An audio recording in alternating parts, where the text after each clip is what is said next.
제가 이렇게 했었습니다. 2024년 첫째 주일입니다. 오늘 우리가 새로운 마음으로 주의 만찬을 통해 기억하고자 하는 예수님은 다름 아닌 하나님의 어린 양이신 예수님입니다.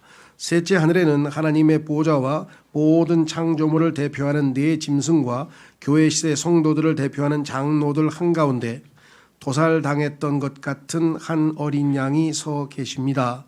온 우주의 중심에 우뚝 서 계신 하나님의 어린 양께서는 성경에, 중요합니다. 이것이 우리가 지어낸 얘기가 아니고 하나님의 말씀인 성경에 첫 번째 예표되셨고 예언되셨으며 적용되셨고 의인화되셨으며 신원이 확인되셨고 십자가에 못 박히셨으며 영광을 받으셨습니다.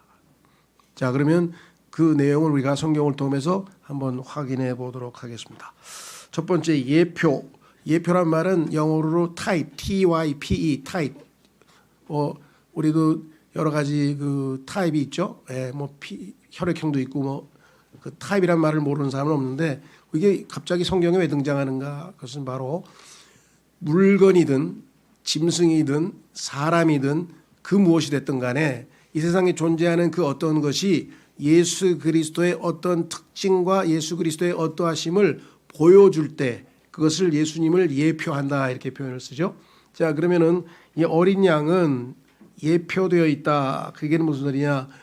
그 어린 양께서 십자가에서 죽으셔서 우리의 죄를 가리우시기 위해서 가죽옷이 되셔서 우리를, 그래서 성경에 보니까 갈라디아서 3장 27절에 보면은 예수 그리스도 안으로 침례를 받은 자들은 다 예수 그리스도로 옷 입었느니라. 예수님이 우리의 옷이 되셔서 우리의 모든 죄들을 가리우셨고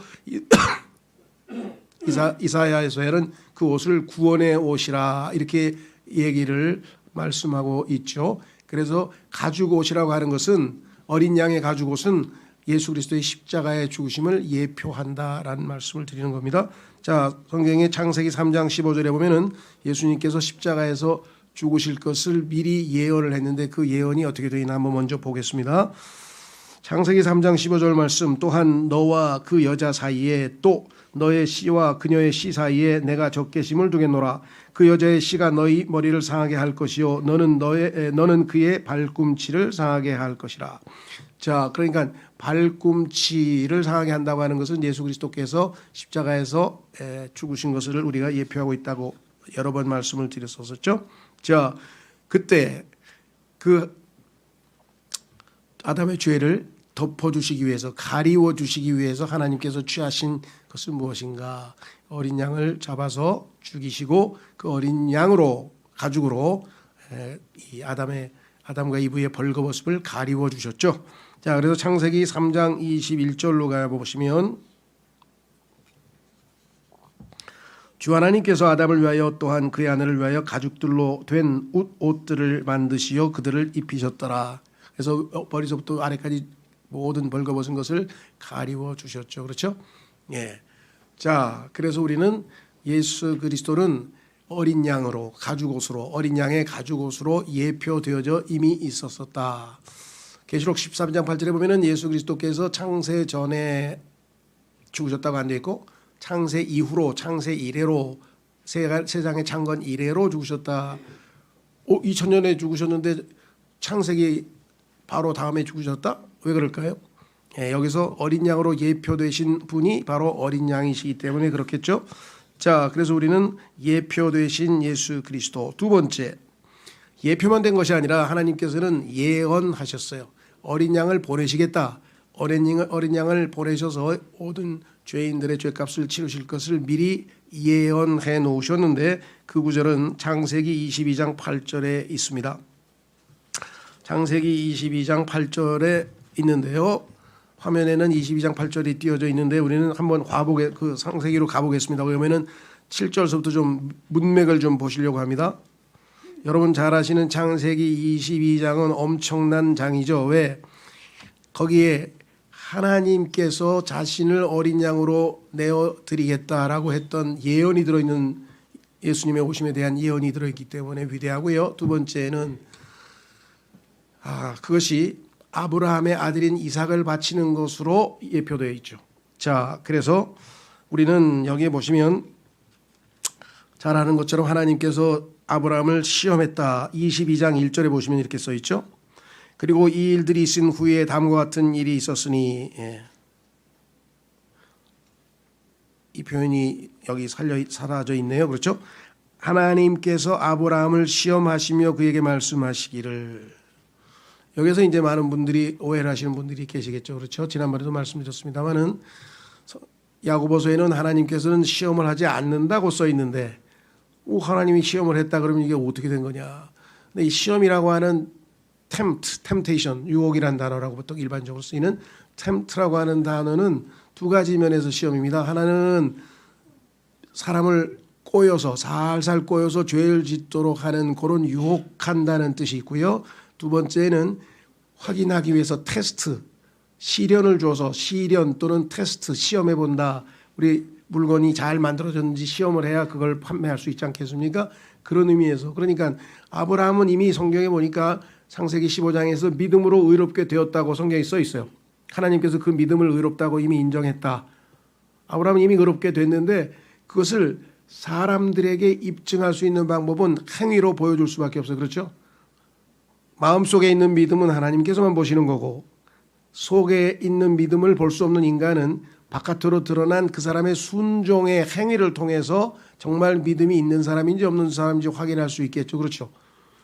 그 내용이 바로 야고보서예요. 여러분 잘 아시는 야고보서와 로마서는 모순이 된 것으로 많은 사람들이 오해를 하기도 하고, 실제로 이 두 구절을 컴퓨터에다 집어넣었더니 두 구절은 명백히 모순이다 이렇게 겉만 보기에는, 문맥을 보지 않으면 당연히 모순이죠. 왜? 한쪽은 온전히 믿음으로만 의롭게 된다고 했는데 야고보서에서는 믿음으로만 의롭게 되는 것이 아니라 행위로 의롭게 된다 이렇게 써 있으니까 이게 또 무슨 소리야, 복음이 이렇게 되면 아니지 생각하시는데, 여러 번 얘기했지만 절대로 놓치지 마십시오. 성경에서 말씀하시는 믿음은 우리의 마음에 있는 것이기 때문에 하나님만 보실 수 있습니다. 그래서 하나님께서는 마음의 믿음으로, 마음의 믿음을 보고 우리를 의롭다고 인정하신다고 써 있고요. 두 번째, 세상 사람들은 우리의 믿음을 볼 수가 없기 때문에 하나님이 아니라 사람들은 우리의 행위를 봐야 우리를 의롭다고 인정해 주는 거죠. 그래서 야고보서는 사람들 앞에서의 그 의로움으로, 즉 우리의 행위로 의롭게 된다는 얘기는 사람들에게 인정받는다 그런 뜻입니다. 예수님께서도 사람들이 인정했다고 디모데전서에 써 있어요. 예수님이 33년 반 동안 이 땅에 사셨더니 확실하게 그분은 의로운 분이라고 사람들이 인정하더라. 그래서 성령께서 justified, 인정하셨다라고 성경에 나오죠. 따라서 이런 구절이 나왔을 때 당혹하지 마시고요. 자, 그래서 여러분 잘 아시는 것처럼 이제 순종해서 아들을 바치게 됐죠. 그 과정을 여러분이 너무나 잘 아시기 때문에 되풀이하지 않고요. 자, 그래서 7절에 보면 이렇게 나옵니다. 아니, 보통 때 하나님께 제사 지내러 가면은 분명하게 제물을 가지고 갔는데, 양을 가지고 갔는데 오늘은 양을 안 가지고 가는 거예요. 이삭은 자기가 하나님의 어린 양이 될 것은 알지 못한 채, 자기가 드려질 것을 생각지 못한 채 아버지가 오늘은 왜 양을 안 데리고 가지? 그래서 뭐라고 했습니까? 7절에 그러다가 이삭이 자기 아버지 아브라함에게 일러 말하기를 나의 아버지여 하였으니 그가 말하기를 내 아들아 내가 여기 있노라 하였더라. 이에 그가 말하기를 불과 장작을 보소서. 아니, 제사 지낼 다른 물건은 준비되어 있는데 그러나 번제물을 위한 어린 양은 어디에 있나이까? 아무도 모르죠. 아브라함도 이때까지 모르고 있었으니까. 아브라함은 믿음으로 뭐라고 얘기했습니까? 예언을 하고 있어요. 무슨 예언을 하고 있나 보세요. 8절. 그러자 아브라함이 말하기를 내 아들아 하나님께서 자신을 번제물을 위한 어린 양으로 마련하실 것이라 하였더라. 그렇게 하여 그들 둘이 함께 갔더라. 걱정하지 마라. 하나님이 다 예비해 놓으신다. 여기서 이제 이건 중요하기 때문에 제가 얘기를 안 할 수가 없는데, 이 영어 성경에 소위 말하면 이 킹제임스 성경은요, 몇 가지 성경은 지금처럼 번역되어 있어요. 그러니까 하나님께서 자기 자신을, 하나님이 자신을 번제물을 위한 어린 양으로 마련할 것이다. 그러면 하나님이 어린 양이 되는 거죠. 이렇게 된 번역이 있고요. 두 번째, 하나님께서 친히 하나님께서 친히 또는 몸소 어린 양을 준비하실 것이다. 이거는 카톨릭을 포함해서 이 himself를 목적으로 따지지 않고 주어이신 하나님께 갖다 붙여서 자리를 옮겨서 성경을 요건 좀 변개시킨 것이고요. 세 번째는 뭐냐? 하나님께서 자신을 위하여, 하나님 자신을 위하여 번제물을 예비할 것이다. 어린 양을 번제물로 예비할 것이다. 이렇게 되어 있습니다. 그래서 여기서는 위하여란 말은 없지만 의역을 해서 집어넣었어요. 근데 뉴 킹제임스 성경에 보면은 이 위하여라는 for라고 하는 말이 들어가 있습니다. 그래서 이거는 문법적인 번역상으로 옳고 그르고를 따질 수는 없어요. 왜냐하면 이 자체가 문법에서 벗어나 있기 때문에. 그러나 영어 킹제임스 성경의 의도는, 시도는 하나님께서 자기 자신을 어린 양으로 뭡니까? 마련하신다는 얘기죠. 그러니까 예수 그리스도께서 어린 양께서 하나님이시구나라는 사실을 알 수가 있죠. 그렇죠? 확인해 보겠습니다. 한 구절 찾고 세 번째로 가보겠습니다. 자, 요한일서 3장.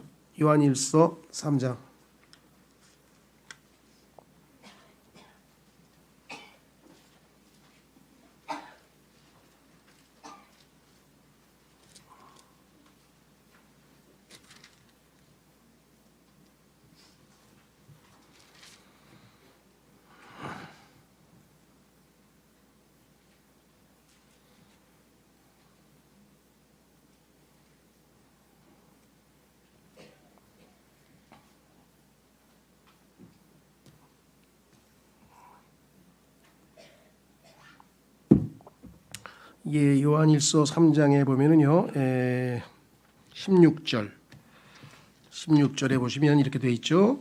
요한일서 3장 16절. 이것으로 우리는 하나님의 사랑을 아나니 그분께서 우리를 위하여 그분의 생명을 내려놓으셨기 때문이라. 그러면 여기서 하나님의 사랑을 아나니 그러면 그분께서는 누굽니까? 하나님이시죠. 그분의 생명을 내려놓으셨는데 그분의 생명을 내려놓으신 분은 예수님이세요? 하나님이세요? 예수님이시죠. 예수님이 하나님이라고 하는 것을 여기서 보여주고 있죠. 네. 그런 것처럼 창세기에서도 바로 예수 그리스도의 신성을 드높이는 위대한 구절이죠. 하나님이 자신을 어린 양으로 마련하신다 그랬으니까 예수 그리스도께서 하나님이시구나. 그렇습니다. 자, 그래서 우리는 예언되어 있다라고 하는 사실을 다시 한번 확인했습니다. 예언은 성경에서 아주 중요한 요소라고 여러 번 말씀을 드렸죠. 자, 그러면 실제로 이 어린 양이 적용되었다. 그러니까 실제로 죽었다 이거죠. 자, 그것이 바로 그 유명한 출애굽 사건이죠. 하나님께서 어린 양을 마련하라고 준비시켰는데, 자, 출애굽기 12장 21절로 가보겠습니다. 출애굽기 12장 21절로 가시면 하나님께서 출애굽할 때 유월절을 지키라고 하는 명령이 거기 기록되어져 있습니다. 그렇죠? 예, 출애굽기 12장 21절.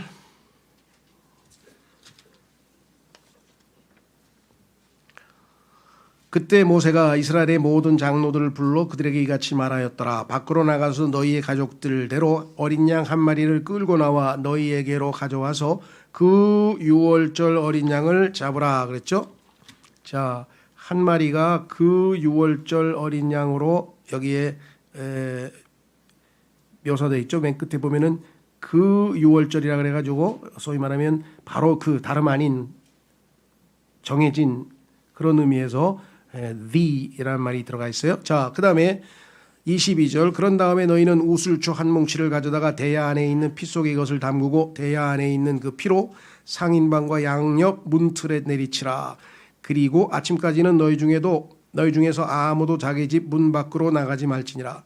이는 주께서 이집트인들을 치시려고 통과하실 것이기 때문이라. 그런즉 그분께서 상인방과 양옆 문들의 피를 보실 때 주께서 그 문을 넘어가실 것이요 멸망시키는 자가 너희를 치려고 너희 집들 안으로 들어가는 것을 용납하지 아니하시리라. 그리하여 너희는 이것을 너와 너의 아들들에게 법령으로 삼아 영원토록 준수할지니라. 그리하면 주께서 약속하신 대로 그분께서 너희에게 주실 그 지역에 너희가 도착할 때 이러한 일이 있으리니 너희가 이 의례를 지키리라. 그리고 너희의 자식들이 당신에게 당신들은 이 의례로 무엇을 의미하고자 하시나이까? 라고 할 때 이러한 일이 있으리니 너희는 말하기를 그것은 주의 유월절의 희생제물이라. 그분께서 이집트인들을 치셨을 때 그분께서는 이집트에 있는 이스라엘 자녀들의 집들을 넘어가셔서 우리의 집들을 구출하셨느니라 할지니라. 이에 백성이 머리를 숙여 절하며 경배하였더라. 그러자 이스라엘 자녀들이 물러가서 주께서 모세와 아론에게 명령하신 대로 하였으니 그들이 그렇게 하였더라. 그러니까 실제적으로 이 어린 양을 잡아서 하나님께서 명하신 유월절을 지키도록 하셨죠. 그래서 고린도전서 5장 7절에 예수 그리스도를 우리의 유월절 어린 양이신 예수 그리스도, 우리의 유월절 어린 양이신 예수 그리스도. 그래서 이스라엘 백성에게는 실제로 적용되어져서 그 피로 그들이 구원을 받고 애굽에서 탈출해서 하나님께 구속받은 백성이 되는 사건이었습니다. 자, 그래서 이것이 역사적으로 실제적으로 적용되었다. 그래서 유월절이 제정되었다. 그리고 그것은 유월절 어린 양으로 오신 예수 그리스도를 보여주기 위함이었다. 우리가 잘 알고 있는 사실입니다. 자, 그렇다면 그 유월절 어린 양이 실제로 양이냐, 기어다니는 양이냐? 그건 아니죠. 의인화되고 상징화되고 예표화됐던 것이지 실제적으로는 어떤 한 분에 대한 얘기죠. 그렇죠? 예. 그래서 그분이 누구인가를 확인한 사건이 성경에 나와요. 그것이 바로 여기 나와 있는 요한복음 1장 29절입니다. 하나님께서 창세기에서 예표하시고 또 아브라함을 통해서 예언하셨고 출애굽기에서 실제로 적용되었던 그 어린 양이, 그렇죠? 예. 죄송합니다. 저 4번으로 가야죠. 5번으로 갔네 제가. 4번에 보면 의인화 되셨다. 그 얘기는 뭐냐면 이 어린 양은 어떤 한 사람이다. 사람이 양으로 표현되는 거예요. 의인화라 그러죠. 예. 그래서 우리는 짐승들도 의인화시켜서 자주 얘기를 하죠. 예, 뭐 미키마우스도 보면 나오고 뭐 등등등등. 자, 그래서 어떤 식으로 의인화되어 있었을까? 어떤 분이시길래 어린 양을 이렇게 성경에서 따로 한 장을 마련해서 잘 의인화시켰을까? 이거는 길기 때문에 저희가 화면에는 안 띄우고요. 직접 찾아보겠습니다. 이사야서 53장. 이사야서 53장은 누구나 다 이분이 하나님의 어린 양이신 예수 그리스도를 보여주고 있다는 사실을 그리스도인이면 모르는 사람은 없겠죠. 예, 그 유명한 이티오피아의 내시가 고국으로 유월절 명절을 지키고, 그 사람은 에티오피아의 고관인데 고위 관료인데 유대교로 개종을 했어요. 예, 그 당시에는 모세의 율법을 포함해서 구약에 있는 유대교라고 하는 종교가 가장 이렇게 뛰어난 종교이다 보니까 많은 주변의 중동 지역에 사는 사람들이 다 자기의 개인적인 어떤 세상 신들, 잡신들을 버리고 유대교로 개종해서 유일신 하나님을 섬기겠다, 그런 사람들이 많이 있었습니다. 그래서 개종자라 그래요. 그런 사람들을. 그런 개종자들 중에 한 사람이었던 에티오피아의 내시가 이제 명절을 지키러 옵니다. 왜냐하면 유대교를 믿는 사람들은 1년에 3번, 그렇죠? 지키라고 하나님께서 명령하셨잖아요. 유월절하고 그다음에 무슨 절하고 그다음에 장막절에 3번에 걸쳐서 명절을 지키러 올라와야 되기 때문에 종교인으로서 자기가 책임을 지러 왔었죠. 그래서 명절 다 지키고, 그죠? 다 제사 지내고 행사를 지키고 이제 고국으로 돌아가는 거죠. 돌아가는 도중에 그 유명한 오늘날 하도 방송에 많이 나오는 가자 지역을 통해서 이집트로 내려갑니다. 왜? 그게 이집트로 내려가는 대로에 해당하기 때문에. 그때 하나님께서 빌립이라고 하는 전도자를 보내서 그가 마차를 타고 데려가고 있는 그 사람을 만나서 복음을 전하죠. 그 사람이 가는데 두루마리, 하지만 오늘로 치면 성경이죠. 당신은 두루마리니까 성경을 읽고 있는데 보니까 이사야서 53장을 딱 읽고 있는 거예요. 그래서 이걸 읽으면서 깨닫고 읽느냐, 읽는데 뭘 좀 알고 읽으시냐 그랬더니 가이드가 없는데 제가 뭘 알겠습니까? 그냥 읽습니다. 여러분 어떠세요? 그러니까 빌립이 그러면 제가 설명해 드리죠. 그래서 하나님께서 보내신 빌립이 지금 금방 유월절 명절을 지키고 오지 않았습니까? 그 유월절 어린 양 되신 분이 바로 이분이십니다 하면서 쭉 풀어서 예수님을 얘기했더니 나는 주 예수께서 하나님의 아들이심을 믿습니다. 제가 침례를 받고 싶은데 예수님 믿었으니까 침례 받아도 될까요? 그랬더니 진정으로 마음으로 믿었으면 됩니다. 구원받고 한 시간이 뭐야? 10분도 안 돼서 바로 침례받은 사람이 이디오피아 넷이에요. 그렇죠? 그리고 그가 가서 복음을 전해서 아프리카에서 유일하게 기독교 국가로 오늘날까지 남아있는 뭐 진정한 성도가 몇 명인지 잘 모르지만 그래도 어쨌거나 이 이디오피아 넷을 통해서. 자, 여기서 시간이 없기 때문에 이걸 다 읽으면 좋겠는데요. 조금 제가 속도를 내볼 테니까 한번 집중해서 들어보십시오. 딱 보는 순간 어린 양이란 단어 한번 나오면 딱 눈에 띄고 나머지는 이거 예수님 얘기구나 하고 확인하시면 됩니다. 자, 이사야서 53장 우리가 전한 것을 누가 믿었느냐? 그리고 누구에게 주의 팔이 나타났느냐? 예수님의 이름이 주의 팔입니다. 이는 그분 앞에서 연한 초목같이 메마른 토양에서 나온 뿌리같이 자랄 것이기 때문이라. 그는 화려함도 전혀 없고 우아함도 없도다. 그리고 우리가 그를 볼 때 우리가 그를 흠모할 만한 아름다움이 전혀 없도다. 그는 사람들에게 멸시받고 거절당하는도다. 또한 슬픔들의 사람이요 비통함에 익숙해진 사람이로다. 그런즉 우리는 그로부터 피하려는 것처럼 우리의 얼굴을 숨겼도다. 그는 멸시받았고 우리는 그를 존중하지 아니하였도다. 확실히 그는 우리의 비통함들을 담당하였고 우리의 슬픔들을 짊어졌도다. 그럼에도 우리는 그가 매를 맞고 하나님께 맞아 고난을 당한다고 여겼도다. 그러나 그가 상처를 입은 것은 우리의 불법들을 인하며 그가 상한 것은 우리의 죄악들로 인함이라. 우리의 화평을 위하여 징계가 그의 위에 임하였도다. 그런즉 그가 맞은 채찍들로 우리가 치유되었도다. 우리는 모두 양들같이 길을 잃었고 우리는 모두 저마다 자기 자신의 길로 돌이켰도다. 그런데도 주께서는 우리 모두의 죄악을 그에게 얹으셨도다. 그가 압제를 당하였고 그가 고난을 받았으나 그럼에도 그는 자신의 입을 열지 아니하였도다. 그가 도살장으로 향하는 어린 양같이, 신약에도 도살장으로 끌려가는 어린 양 같은 예수님의 모습이 나오죠. 그녀의 털 깎는 자들 앞에서 양이 잠잠하듯이 그렇게 그가 자신의 입을 열지 아니하는도다. 그는 감옥에 가지 못하였고 공정한 재판을 받지 못하였도다. 그런즉 누가 그의 세대를 선언하겠느냐? 그의 세대가 바로 우리입니다. 마태복음 1장 1절에 예수 그리스도의 세대에 관한 책이라 그랬죠. 구원받은 사람들, 이는 그가 산자들의 지역에서 끊어졌기 때문이요 나의 백성의 불법으로 인하여 그가 맞았기 때문이라.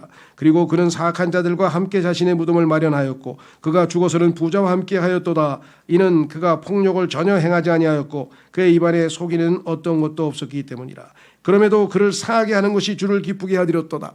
십자가에서 예수님을 상하게 하는 것이 하나님에게 기쁨이 되었도다. 왜? 그 방법을 통해서 많은 아들들을 얻을 수 있기 때문에, 그 이외에 다른 방법이 없기 때문에, 죄인들을 구원하는 방법은 자신의 아들이 상하게 되는 일뿐이기 때문에 그분께서 그를 비통함에 두셨도다. 당신께서 그의 혼을 죄를 위한 제물로 만드실 때 그는 자신의 씨를 볼 것이요 그가 자신의 날들을 연장할 것이요 주의 기쁨이 그의 손안에서 형통하리라. 그가 자신의 혼의 산고에서 난 것을 보고 만족하리라. 나의 의로운 종이 자신의 지식을 통하여 많은 이들의 정당함을 입증하리라. 이는 그가 그들의 죄악들을 담당할 것이기 때문이라. 그러므로 내가 그에게 위대한 자들과 함께 몫을 나누어 주겠으니 그가 약탈물을 강한 자들과 함께 나누리라. 이는 그가 자신의 혼을 쏟아 부어 죽음에 이른 까닭이라. 예수님 말씀하셨죠. 내 혼이 죽게 되어 몹시 괴롭도다. 겟세마네에서 예수님의 발언이죠. 그런즉 그가 불법자들과 함께 계수되었도다. 그리고 그는 많은 이들의 죄를 담당하였고 불법자들을 위하여 중보하였도다. 그러니까 하나님의 어린 양이라고 하는 타이틀을 가지신 한 인간이 의인화됐다 그러죠. 양이 사실은 알고 보니까 어떤 한 분이에요. 어떤 한 인간이에요. 그분이 이 지상에 나타날 것을 말씀하고 있는데 드디어 다섯 번째, 그 사람이 누구인지 확인됐어요. 요즘처럼 DNA를 통해서 뭐 경찰을 통해서 아니면 수사 기법을 통해서 보니까 저 사람이 범죄자구나 하고 신원이 확인되는데, 예수님의 신원은 누가 확인했는가? 하나님이 보내신 일꾼, 하나님의 사자 누굽니까? 침례인 요한. 침례인 요한을 통해서 하나님께서 신원을 확인했어요. 저기 걸어가고 있는 저분, 보라 세상 죄를 제거하는 하나님의 어린 양이로다. 그래서 요한복음 1장 29절에 이렇게 써있죠. 다음날 요한이 자기에게 오시는 예수님을 보며 이같이 말하니라. 어떻게 알았어요? 하나님께서 계시해 주셨으니까 알았죠. 요한은 딱 보는 순간에 이사야서 53장에 말했던 그 어린 양이 드디어 걸어오고 계시는구나. 드디어 역사 속에 나타나셨구나. 얼마나 떨리고 감격했을지 한번 생각해 보셨습니까? 창세기 3장에서 예표되고 22장에서 예언되었던 그분이었구나. 출애굽기에서 적용되었던 그 어린 양, 이사야서 53장에서 의인화되었던 그 어린 양, 그 어린 양이 드디어 인간의 모습을, 인간의 육체를 입고 저기서 걸어오고 계시는데 하나님께서 계시형을 통해서 외치라. 세상 죄를 제거하시는 하나님의 어린 양을 보라. 하나님의 어린 양 드디어 이 지상에 나타나셨죠. 그래서요, 중세 신앙인들 중에는 그 중세 여러분들 그 많은 그 화가들이 그림 보면은 어린 양 그림이 무지무지하게 많아요. 서양인들이 보는 건 모든 아주 유명한 화가들은 다 어린 양을 다 그리게 돼 있습니다. 왜? 어린 양의 가치를 알기 때문에. 그렇죠? 자, 그래서 우리는 하나님께서 드디어 이 땅에 인간으로 보내신 어린 양의 신원이 identified, 확인됐다는 사실을 요한복음에서 확인했고요.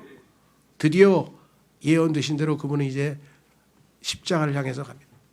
이 세상에 여러분이 겪는 삶에서 얼마나 많은 모순들을 겪는지 저는 잘 모르겠어요. 여러분들은 이 세상에서 살면서 제일 힘든 게 뭡니까? 납득이 안 되는 그런 것들 있죠. 모순된 일들. 앞뒤가 안 맞아. 그러면 얼마나 답답하겠습니까? 예? 우리는 도저히 이해가 안 돼. 이 세상에서 가장 큰 모순은 뭘까요? 생명이 되신 분이 나는 길이요 진리요 생명이라. 생명 되신 분이 나타나가지고 나는 죽으러 왔노라. 생명이신 분이 왜 갑자기 죽으러 왔? 창조주께서 창조물에게 살해당하기 위해서 살해. 아까 그 도살이라고 하는 말은 소 잠들 때 쓰는 거잖아요. 그 단어가 쓰였어요. 예수님을 죽이는데 그냥 kill, 죽인다고 안 써있고 도살했다고 써있어요. 왜? 예수님은 양으로 도살한 거예요. 도살. 그래서 도살장에 끌려가는 양처럼 죽으신 거 아니에요. 그죠? 어떤 분들은 성경에 도살이란 말이 나오면 좀 이상한데요. 그럼 하나님께서 kill, 죽인다 안 쓰고 slain, 도살할 때 양 짐승 잡을 때 쓰는 용어를 왜 예수님께 적용했겠어요? 그렇게 죽으신 거예요. 예수님께서. 자, 그래서 우리는 신원이 확인되신 그분, 드디어 이 땅에 하나님이 보내신 그분. 그런데 성경에 뭐라고 했습니까? 그의 백성이 그를 알아보지 못했어요. 더더군다나 이방인들은 더더군다나 모르죠. 그래서 하나님께서 계속해서 유대인들에게는 어떻게 알려주면 됩니까? 내가 보낸 이 하나님의 어린 양, 세상 죄를 제거하시는 이분이 바로 하나님의 어린 양인 것을 알려주려면 구약에 하나님께서 하신 그대로 수없이 많은 기적들을 보여주시는 거예요. 왜? 표적. 하나님께서는 유대인들에게 표적을 보면, 인간이 할 수 없는 기적, 표적, 이적을 보면 그가 하나님이 보내신 자인 것을 알라고 말씀하셨기 때문에 예수님은 셀 수도 없이 많은 표적과 이적을 행해서 유대인들에게 증거를 다 제시한 거죠. 성경에 써 있는 대로 내가 바로 메시아다. 이거를 그렇게 얘기를 했는데도 불구하고 그 수없이 많은 이적을 보고도 거부를 한 이스라엘 민족. 덕분에 우리가 이방인인 우리에게도 복음이 전해졌죠. 자, 그래서 우리는 십자가에 못 박힌 사건은 뭐 성경에 너무나 잘 알고 있으니까 성경 두 구절을 읽고 넘어갑니다. 드디어 예수님은 33년 반의 인생을 사시고 하나님께서 기뻐하시는 십자가로 걸어가시게 됩니다. 요한복음 19장 18절에 이렇게 써 있습니다. 화면을 보시면 써 있습니다. 여기 18절은 안 적혀 있죠. 18절부터 먼저 보겠습니다. 거기서 그들이 그분을 십자가에 못 박았고 다른 두 명도 그분 곁에 못 박았으니 양편에 한 명씩 두었고 예수님께서는 한가운데 계셨더라. 자, 그리고 십자가에 못 박히신 예수님께서 숨을 거두시는 장면이 28절에서 30절까지 나와 있습니다. 이런 일 후에 예수님께서 이제 모든 것들이 이루어졌음을 아시고 성경 기록이 성취되게 하려고 말씀하시기를 내가 목마르다 하시니라. 이때 식초로 가득 찬 그릇이 놓여 있었더라. 그리하여 그들이 해면을 식초에 충분히 적신 후에 그것을 우슬초에 달아서 그것을 그분의 입에 대었더라. 그러므로 예수님께서 그 식초를 받으신 후에 친히 말씀하시기를 다 이루어졌도다 하셨느니라. 그러고 나서 그분께서는 자신의 머리를 숙이고 숨을 거두셨더라. 그래서 드디어 역사적으로 한 인물이 하나님의 어린 양으로서 그 자격으로서 십자가에서 죽으심으로써 하나님께서 이 땅에 있는 모든 죄인들을 사랑하셨다고 하는 결정적인 증거를 남겨놓으셨다. 여러 번 말씀 들으셨죠? 많은 분들이 질문을 이렇게 얘기합니다. 내가 뭐 언제 에덴 동산에서 선악과 따먹었나? 그런 사람이 있어요. 아니, 난 태어나서 보니까 내 안에 죄성이 있었어. 그래서 나는 죄를 질 수밖에 없었어. 고양이가 야옹야옹하고 강아지가 멍멍하는 게 뭐 잘못인가? 본성 아니야. 그럼 나도 죄성을 타고났으니까 나도 죄성을 지닌 대로 죄를 지었는데 왜 내가 책임져야 돼? 이렇게 아주 논리적이고 똑똑한 사람들이 있어요. 그래서 하나님께서 알았어. 그럼 내가 책임질게. 그래, 알았어. 내가 책임질게. 내 아들을 네 죄값을 대신해서 다 십자가에서 처리할 테니까 나는 너에게 한 가지를 요구한다. 내 아들을 믿어라. 여러분 생각에는 하나님이 책임 안 지신 것 같습니까? 똑똑한 사람들이 내가 왜 책임지냐 그러죠. 그래서 하나님께서 책임지셨어요. 십자가에서. 그렇죠? 그런데도 예수님을 거부하면 그거는 뭐 더 이상의 기회가 없는 것이겠죠. 자, 그래서 우리는 마지막 7번째로 갑니다. 드디어 하나님께서는 약속하셨죠. 무릇 낮아지고자 하는 자는 높이시겠다. 하나님께서는 자신의 아들을 십자가에 그대로 놔두신 것 아니고 묻혀서 지옥에만 가신 것이 아니고 그 저 땅 밑에서 그분을 끌어올리셔서 일으키셔서 그분을 셋째 하늘로 아버지가 계신 영광의 왕자로 드리고 갔습니다. 그렇죠? 그래서 성경에서 예수님께서 부활 승천하신 사건이 성경에서 핵심 사건이죠. 부활 승천하신 예수 그리스도. 그래서 지금 온 우주의 가장 높은 곳에서 지금 계신다는 사실을 우리가 성경에서 지금 확인합니다. 자, 여러분들이 모르겠어요. 요즘에 뭐 세상에 뭐 이런 일이 하면서 뭐 신비스러운 뭐 유튜브 뭐 하여간 이 세상에서 뭔가 좀 이상하거나 신비롭거나 멋있거나 황당하거나 뭐 이런 것들을 요즘 막 아주 많이 뭘 보여주는 그런 게 있는데 요한계시록 4장, 5장 한번 읽고요. 그 다음에 20장, 21장 한번 읽으면요. 다른 건 보고 싶은 생각이 없어요. 이것만 보고 싶어. 왜? 최고의 명장면은 저기 있으니까. 보세요. 뭐라고 되어 있나? 계시록 5장 9절에서 14절까지 셋째 하늘의 모습입니다. 사람들은 안 믿어서 그렇지 우리는 지금 우주의 가장 높은 곳에서 벌어지고 있는 상황을 지금 하나님의 말씀을 통해서 그대로 목격하고 있습니다. 그리고 그들이 새 노래를 부르며 이같이 말씀드렸더라. 당신께서는 그 책을 취하시기에 합당하시며 그것의 봉인들을 열기에 합당하시나이다. 이는 당신께서 도살당하셨기에 당신의 피로 각각의 모든 종족과 어족과 백성과 민족에서 우리를 하나님께로 구속하셨으며 우리 하나님께 왕들과 제사장들로 삼으셨기 때문이니이다. 그리하여 우리가 지상에서 통치하리이다. 그리고 내가 보았으니, 자, 이게 하늘에서 벌어진 장면입니다. 지금 볼 수 있습니다. 셋째 하늘로 가면 볼 수 있고요. 믿으면 볼 수 있고 둘 중에 두 가지입니다.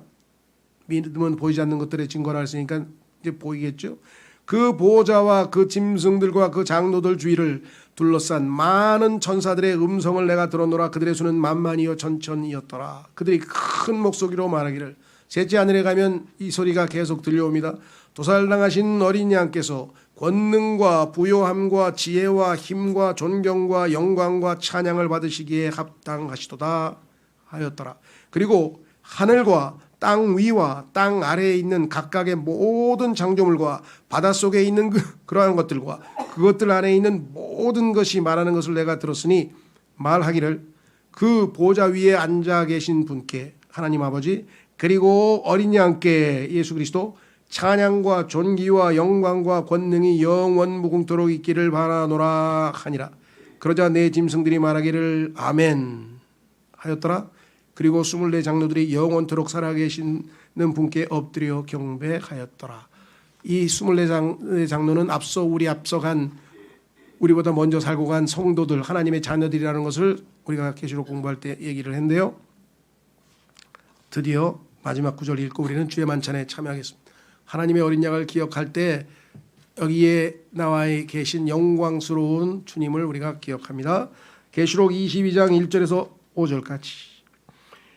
그리고 그가 나에게 생명수의 순수한 강을 보여주었는데 수정같이 맑았으며 하나님 곧 어린 양의 보좌에서 흘러나오고 있더라. 생명의 강은 생명이신 분에게서 흘러나오겠죠. 그곳의 거리 한가운데와 강의 양편에는 생명나무가 있었는데 그것은 12부류의 열매들을 맺었고 매달 그녀의 열매를 내었더라. 또 그 나무의 잎사귀들은 민족들의 치유를 위하여 있었더라. 그리고 더 이상 저주가 없으리니 오직 하나님의 보좌 곧 어린 양의 보좌가 그곳 안에 있을 것이요 그분의 종들이 그분을 섬길 것이라. 또한 그들은 그분의 얼굴을 볼 것이요 그분의 이름이 그들의 이마 안에 있으리라.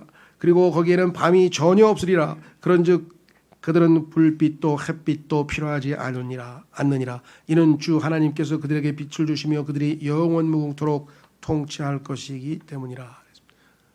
인류의 모든 미래의 아름다운 모습은 여기에 나와 있죠.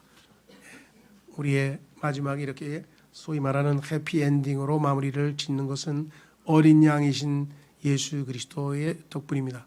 그래서 우리는 영원토록 하나님의 어린 양을 찬양하고 올 한 해도 꼭 기억하시기를 바랍니다. 하나님의 어린 양을 기억하는 시간을 갖도록 하겠습니다.